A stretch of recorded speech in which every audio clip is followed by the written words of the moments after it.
शाम प्राची टीवी पर सीरियल देख रही होती है, तभी उसकी सास वहाँ आती है।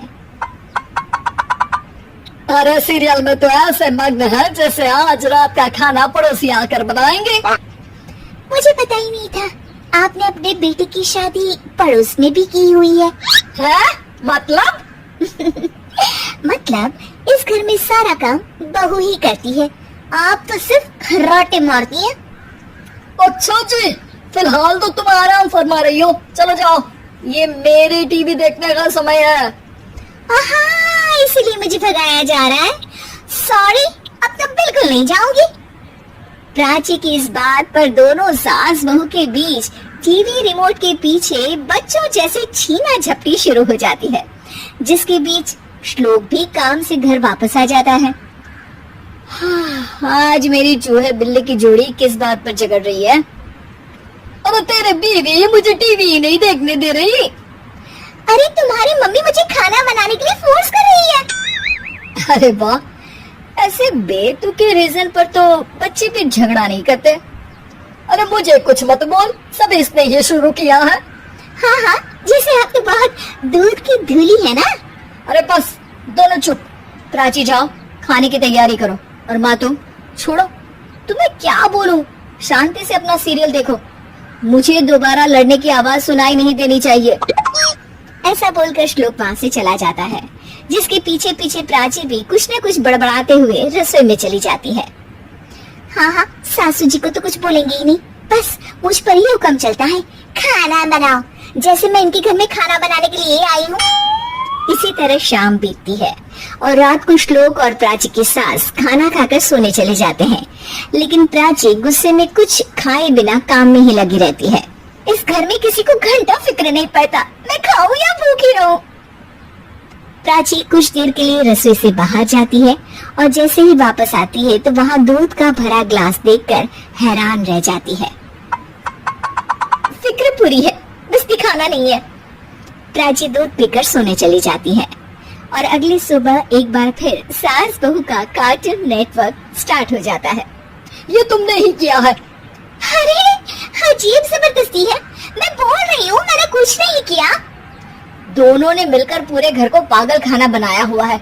यहाँ कोई नॉर्मल इंसान तो रह ही नहीं सकता, इसीलिए अब पड़ोसी क्या रिश्तेदार भी घर आने से कतराते हैं।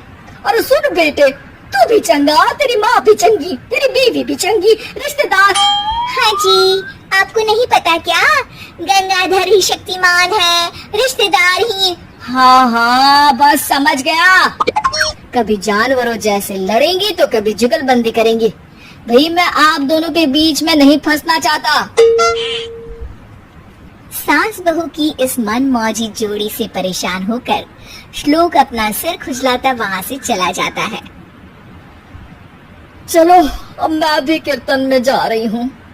इस पर जैसे ही सास कमरे में अपना पर्स लेने जाती है तो वहाँ नाश्ते की प्लेट रखी देख मुस्कुराने लगती है और नाश्ता करके घर से बाहर निकलते हुए कुछ पैसे टेबल पर रख जाती है, जिसकी कुछ देर बाद सिलेंडर वाला घर आता है। ओ मोरी मैया, मैं सिलेंडर के बारे में तो बिल्कुल भूल ही गई थी। घर खर्च के सारे पैसे भी मम्मी के पास है और श्लोक से बोला तो उल्टा 4 बात सुनाएंगे।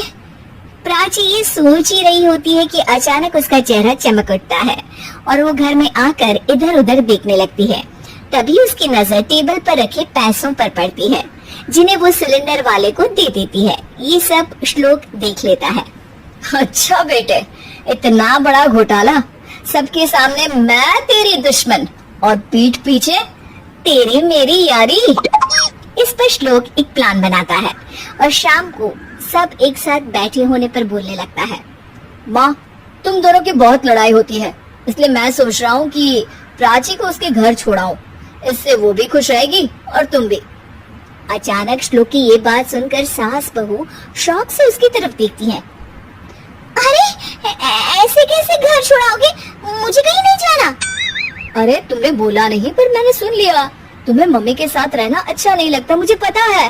अरे वो अरे जब बहू खुद कुछ काम बोले तो वो तुझे सुनता नहीं, और अब जो इसने बोला ही नहीं वो तू समझ गया। जब उसे नहीं जाना तो फिर जबरदस्ती क्यों कर रहा है? अच्छा, फिर आपको मौसी के घर छोड़ाता हूँ, बस अब आप दोनों एक घर में एक छत के नीचे नहीं रह सकती। मैं इस टॉम एंड जेरी की जोड़ी को और नहीं झेल सकता। हैं? ऐसे कैसे नहीं रह सकते? तुम्हें इतनी दिक्कत है तो तुम्हारा बोरिया बिस्तर पैक कर देती हूँ, लेकिन मम्मी जी कहीं नहीं जाएंगी। बिल्कुल यही सुनना था मुझे। अगर दोनों में इतना ही प्यार है फिर हर वक्त ये लड़ाई का नाटक क्यों करती हो?